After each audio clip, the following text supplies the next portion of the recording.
Good morning. Good morning. Welcome to the pipeline. Y'all pull in here. I'm going to give y'all a second. I can't wait to tell y'all about yesterday. Come on in.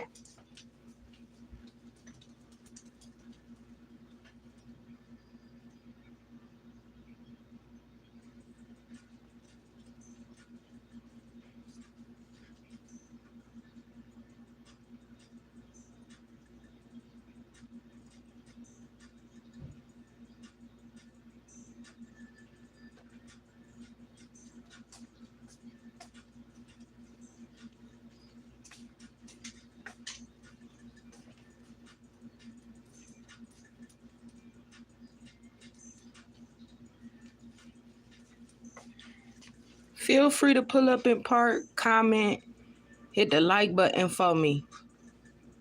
Hit the notification bell so every time I drop, you'll be the first one to get it. While y'all at it, subscribe to the channel. Hit the subscribe button.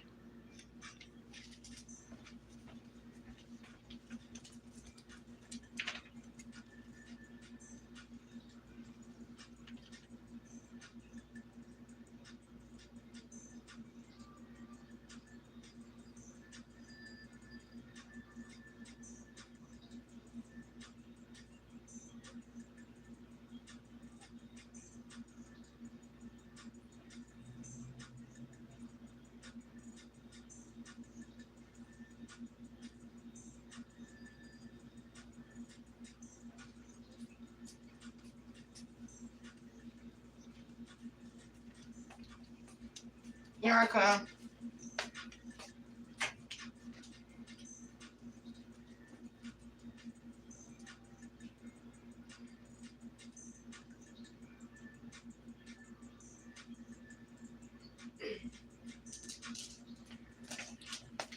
Okay, y'all. Good morning. Good morning. I'm not going to hold y'all this morning, y'all. I'm going to just be quick. I had a busy morning, but I got to tell y'all about what happened yesterday. So, yesterday, y'all, was so crazy, right? Y'all know I want to tell y'all about my date night and what happened. Listen, how many minutes I'm in? Okay. I'm going to wait till I get about 15 more seconds.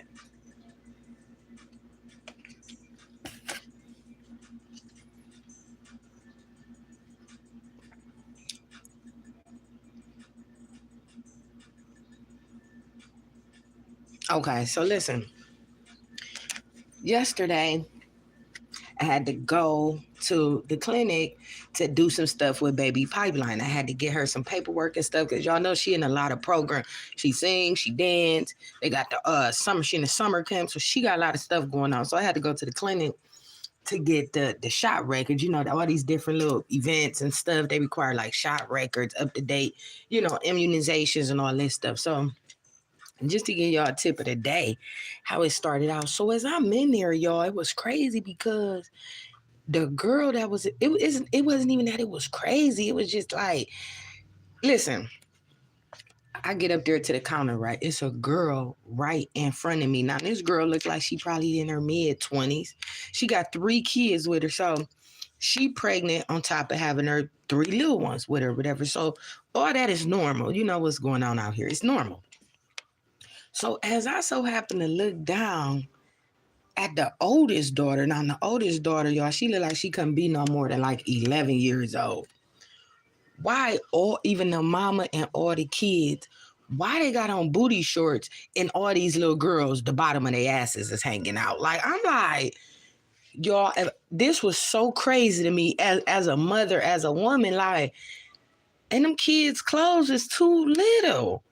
Why would you have, I mean, this little girl, the nine, or I say the one who's between 9 and 11, the oldest one, man, listen, if y'all would have seen how big this little girl was and the bottom of her butt cheeks was hanging out in them shorts, the mama, the kids, I was in awe, like, we gotta do better.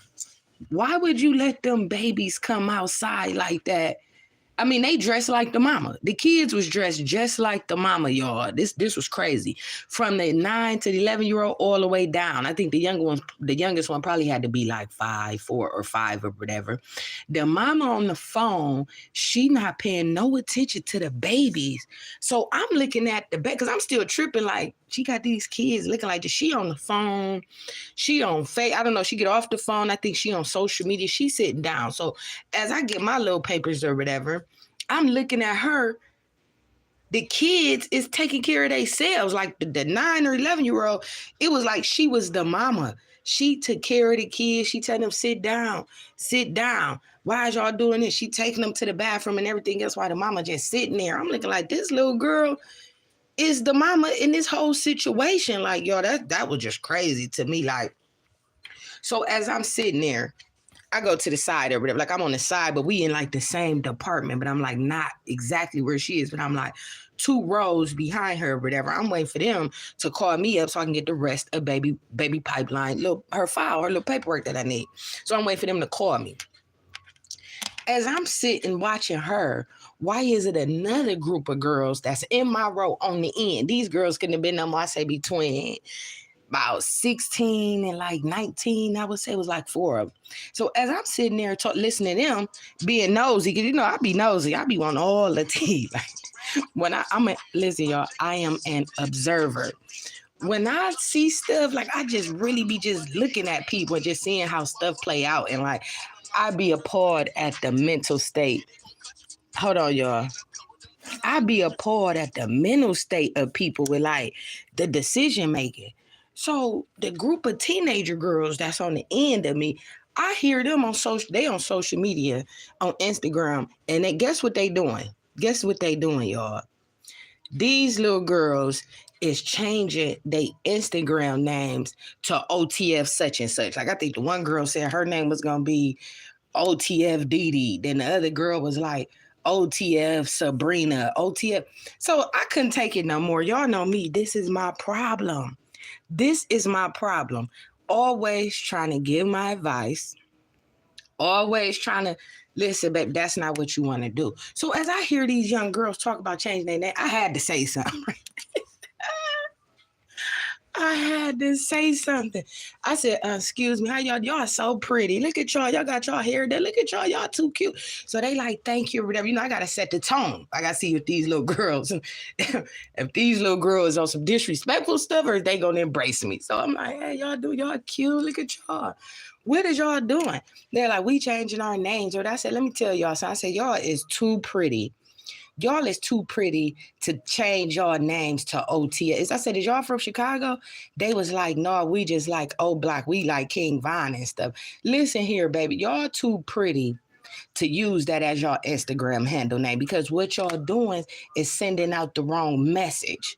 You're sending out the wrong message, and y'all going to attract the wrong type of people by changing y'all name as OTF. Do y'all not know about time I was done with them little girls about 5 minutes? They changed their whole complete name. Yeah, don't do that.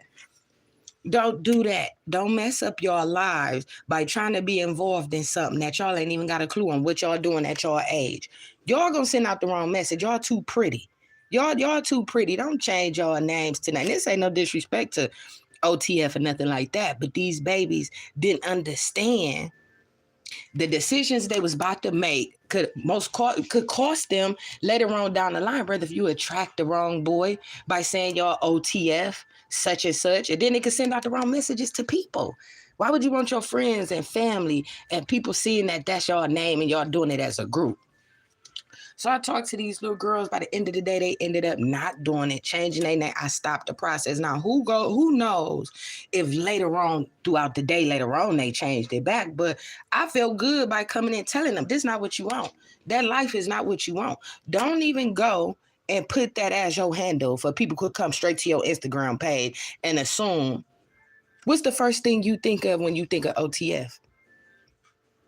So I had to lightweight kind of step in and mediate that situation, and I felt good after I did it. Next thing you know, I'm passing out business cards to these girls about clothes. Here, baby, go ahead. Go ahead, baby, shop with me.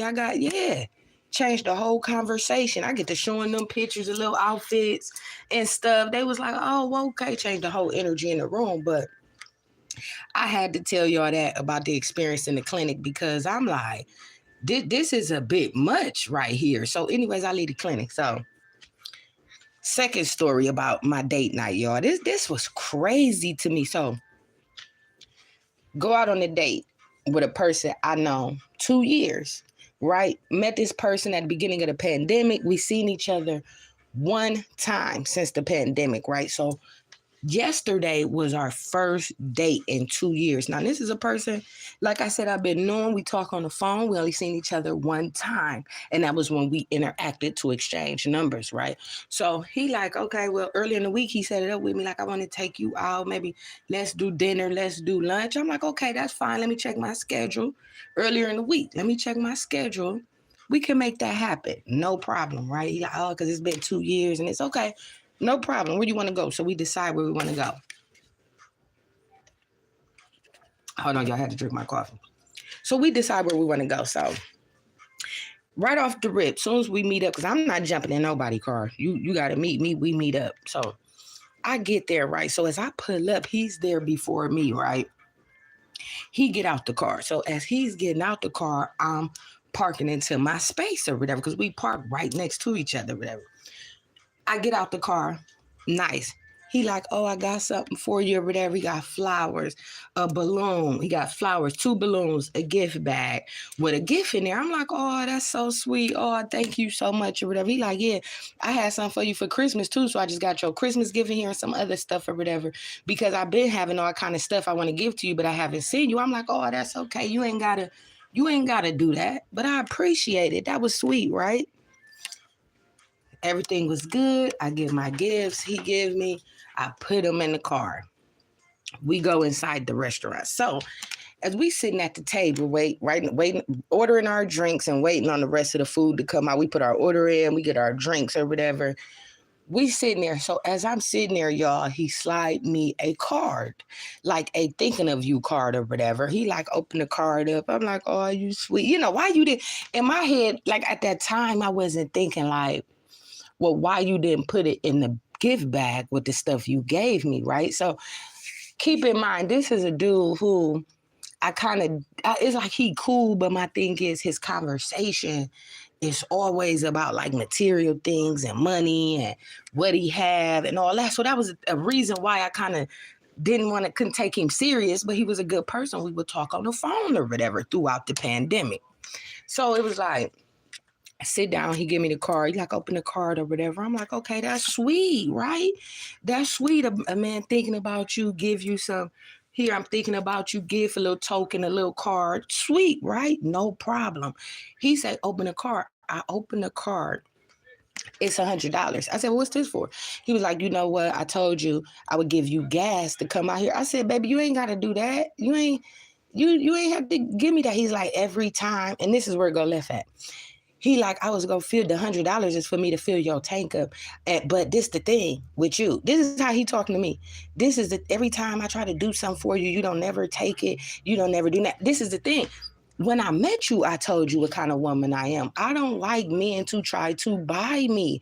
I have had these situations happen before, and this is why I don't like accepting gifts from men, because I know what come with that. I know what come with that, and I know what door that's gonna open. I don't appreciate small things, small gifts, small gesture gifts. But when you look up and man, you feel like a man just trying to buy you. I've been through this before. Y'all know me. I've been through this. So I'm like, antennas went up. But then when you flip out on me for trying to be nice about not accepting your gift, so we get to arguing, right? The waitress come up. At this point, we get loud. He like, every time I try to do something for you, you don't want to take it or whatever. I told you when I met you, I want you to be my woman. First of all, I only met you one time. This is our first date in 2 years. So like I'm telling him, I'm like, hold on, you need to relax or whatever. So he like, I'm just saying, you don't understand. I'm in love with you. What? You in love with me? How you in love with me? And you only met me one time. This is our first date in 2 years. What you talking about? Like, he like, well, you told me you was dealing with, so I was like, I had a whole situation. You knew that. That's why I didn't talk to you that much. But you was still a good friend. When you call and check on me, see how I'm doing. That was cool. But you had already knew my situation, and I'm not trying to move fast. I'm not trying to move fast. It took you 2 years to get a date with me. So How fast you think I'm trying to move? He like, I love you. This. And I said, I tell you what, I'm about to get on up out of here, big bro. He like, big bro, I'm about to get on up out of here because I know the signs. I see the signs. I have been through signs with men.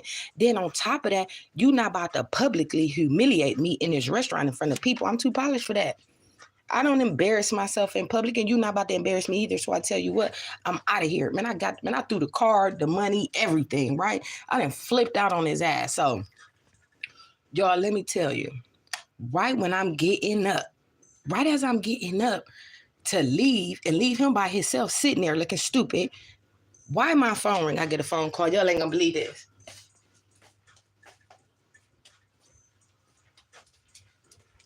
Why I get a phone call in the midst of arguing with him? Guess who it is? It's the State Bar of Association. It is the State Bar of Association on my phone. Guess what they tell me? Sorry to tell you this, but we can't find your sister's body. What? What? Man, listen, stop. I don't know if this is a prank call. Who is this? Man, I had to step outside in the process. Here come weirdo dude right behind me, right? I'm like, what? He like, what's going on? So instantly his common sense to kick in. He goes straight into protective mode. Baby, what's wrong? I'm sorry. What happened? What's going on? So I'm on the phone trying to figure out what he like, what? I'm like, man, wait a minute. How do you lose a whole body? How you lose a whole body? I said, how does that happen? They tell me they believe that my sister's body was donated to science. Man, listen. First of all, I'm contacting my attorney as soon as I hang up this phone. I most definitely is suing the goddamn funeral home. How the hell, first of all, how the hell does something like this just happens? Like, how does this happen?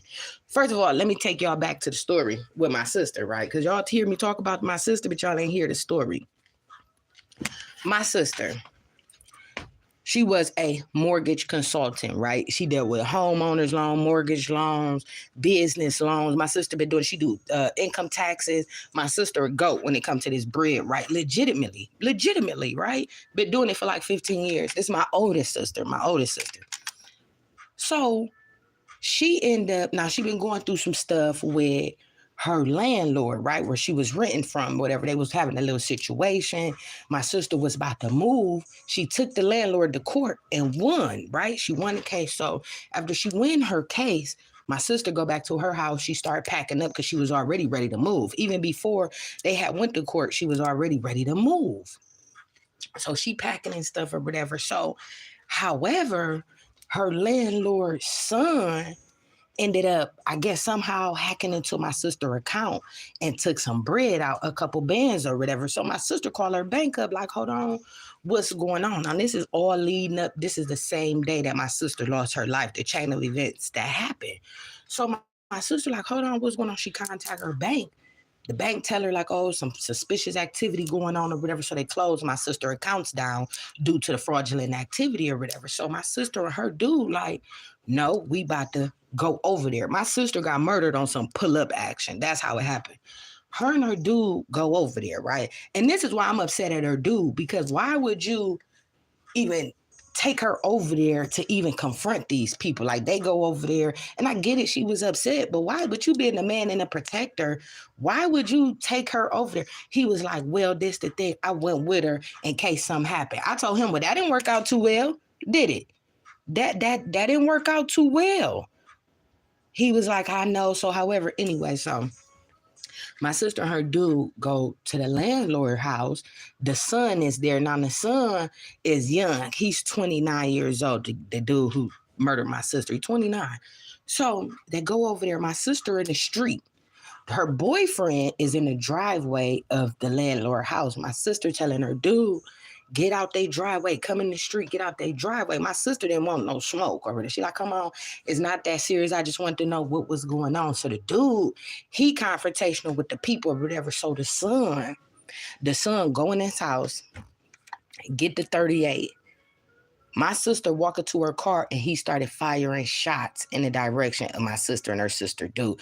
They seen him going to go get the gun. They like, oh, he about to get the gun. They tried to leave. Well, in the process, the boy went in the house, got the firearm, let off some shots, and shot my sister in the back of the head 2 times. Like 2 times. And after that, y'all, this is the crazy part. After he shot her 2 times in the back of her head, he goes to her body in the middle of the street and continue to fire off more rounds at the boyfriend, right? So that's the story on how my sister ended up losing her life. So since the funeral, I've been in touch with the funeral home every month, like, cause we pay for cremation. My sister didn't want no funeral. She always said, "This cremate me." So on throughout the months, I'm contacting the funeral home, like, what's going on with my sister ashes? What's going on? Where's the stuff from the funeral? This and that and the other. So they stringing me along. So I'm calling different people, crematory labs, and getting in touch with all kind of people to see where is my sister ashes, right? So do y'all not know, to this day, I've been on this case since my sister passed away. Still ain't got her ashes or nothing. So I had already ended up getting in touch with the Senate and judges through probate court and everything about this funeral home. So the last month and a half, it been rolling with me and them. Next thing I know, while I'm on the date with the weirdo, I get the call from the bar association telling me, we can't find your sister body. She's not at the funeral home. I said, because I knew it was something. Because for her not to have her ashes yet by now, well, for us not to have them ashes by now, I knew something was going on. That's what made me get on their ass, right? These people tell me, we think her body was donated to science. You need to contact an attorney. I said, that was kind of already in the process or whatever. Y'all, do y'all not know, on my date, I just busted out crying outside. These people walking in the restaurant looking at me like something crazy. I done flipped out outside. Dude calming me down. He like, calm down. This is messed up. Like, I'm like, I can't believe this. I go Tasmanian devil on the family yesterday. First of all, how did y'all let this happen? Like, Auntie, you was the beneficiary on this paperwork for this funeral. How you didn't know that they donated her body to science, if that's the case? She like, well, I don't know, my husband. Your husband? Man, listen, I'm suing you, your husband, and yeah, I'm on that. For the simple fact, your name was on, you and your husband's name is on this paperwork when it comes to the funeral arrangements. Only thing we did was give you the bread. I'm over the money and I did my sister hair, dressed her, the makeup and all that. But you know, with the pandemic, you can't physically do the makeup. You could provide the makeup, and they cosmetology would do the makeup and hair. I provided the wig, the clothes, everything from head to toe. And I'm over the money. So how is it that we still couldn't get her cremation? We didn't get y'all $14,000. Everything paid for, funeral, cremation. I made sure all of this, and we got the body back. So how you ain't know? Yeah, don't worry about it, because I'm coming for you, because you will be a co-defendant in this case, Auntie. So I nutted up yesterday, y'all. Yesterday was so crazy for me. And to this day, now I done already contacted the attorney, all of that. I'm suing them. Y'all tell me. I really want to sue them for 100 bands, but I'm kind of thinking like 70. Dead ass. Pain, suffering, abuse of a corpse, negotiation of a contract. Oh yeah, I'm coming for them. They know I'm standing on business. So I got all the aunties involved, the family back involved. It's like, how the hell y'all how the hell 8 months? It's about to be going on 8 months. How did y'all let this get this far, and me being who I am and trusting you, Auntie? Because I got to travel. I got a lot of stuff going on. So I'm trusting this Auntie who's so God-fearing to handle all this, and turn out it looked like you on some scam fraud shit with you and your husband. Did y'all donate everybody to science for a check? Auntie, you know I've been asking you every month about these ashes. She like, I didn't know what was going on. I told her, I don't believe that. I don't believe what you're talking about, and I don't believe you. You failed us. I'm very disappointed in you, Auntie.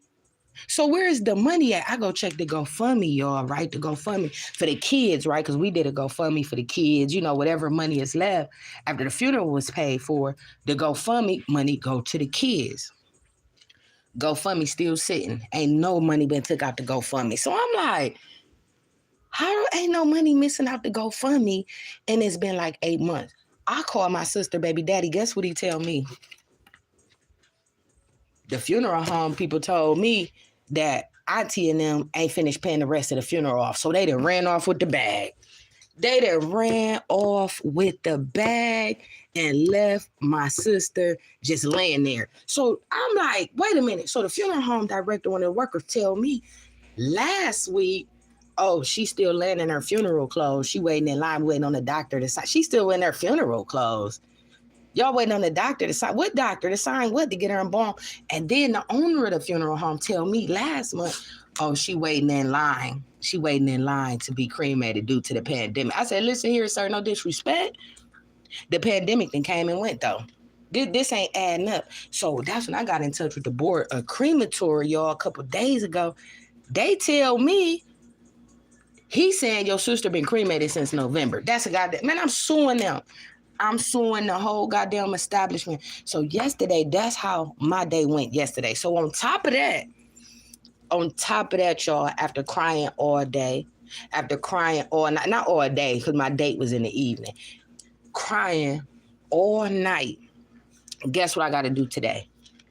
I got a 5-hour studio session that I have to go to. And also I have an event due to the radio station for a summer program for the kids where we donated. And this dude do podcasts on the radio too. So it's a good opportunity for me, for my podcast and with the radio and for my publicity with the donation of clothes. Cause that's what we do. Like they donated backpacks, they donated t-shirts and stuff for the kids. This event's supposed to be, they expecting 60 to 80 kids. And I have to go there right after my studio session that I still have to go to Atlanta in 2 weeks for and finish working. This is so crazy. This is why I didn't come on live yesterday.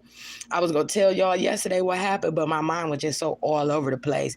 And I still, and this is something that I want to tell, like, entrepreneurs and pretty much entrepreneurs, if you trying to start you a business or you do have you a business, it's crazy because it's not crazy. I mean, what I'm saying is like, it's crazy because as an entrepreneur, regardless of what things that you have going on in your personal life, people don't care about that. Them people like, you got my money, we got a meeting. You got to put all your personal shit to the side. All your personal feelings, what you're going through with your kids, relationships, family members, you got to put all that to the side and still go out there with a big heart and be ready to take on the world. But people don't know what you is battling with internally. I'm not prepared mentally to go and do no studio session for 5 hours and then turn around and do an event with these kids. But I got to suck it up. I got to put my game face on and I got to go out here today to take over the world and interact and network and build my brand.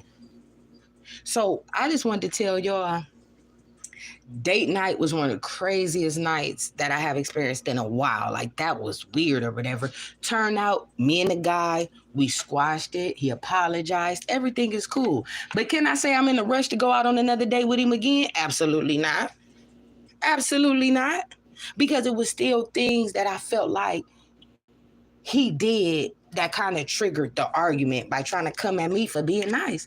You can't get mad because I don't want to accept all your gifts that's coming with something. How you gonna get mad at me? So I'm gonna get up out of here, y'all. I just want to say, y'all apply that pressure, all gas, no brakes. Continue to put your problems to the side and go out there and take care of the world. Take care of yourself. Get out to the world. Still be productive. Still be positive. Because I want to break. I literally want to break mentally, but I know I can't. I got these girls I got to take care of, and I also got business, and I'm a mommy that I still got to take care of. But inside, can I sit up here and tell y'all I'm emotionally not broken? That'd be a lie. That would be a lie. I'm going to get up out of here, y'all. Subscribe to the channel. Pipeline News 2020 at gmail.com. I got to finish writing this music. I got to get ready to finish these songs. And I will talk to y'all. I'm going to bring y'all to the event. I'm going to bring y'all to the studio with me. Y'all, I'm going to go live today like 2 more times. I'm going to take y'all to the studio with me. And I'm going to take y'all to the event so y'all can see what I be doing with these kids and the donation work I do with the clothing and the community activism work that I'm a part of. It's like 3 or 4 organizations that's involved in this. The radio station, me, a book company, and another girl who has a t-shirt line who provided all the t-shirts for the children for the summer program. So I will be in touch with y'all. And this is the thing, it's in the heart of the projects. It's in the heart of the projects. So these are the kids that need the most love, the most support. And I'm not saying all kids don't need love and support, but these inner city kids need more resources and more support and more things that can keep these kids motivated to stay in school. So that's what we doing. And I'm gonna get with y'all. Until next time, I'm out of here.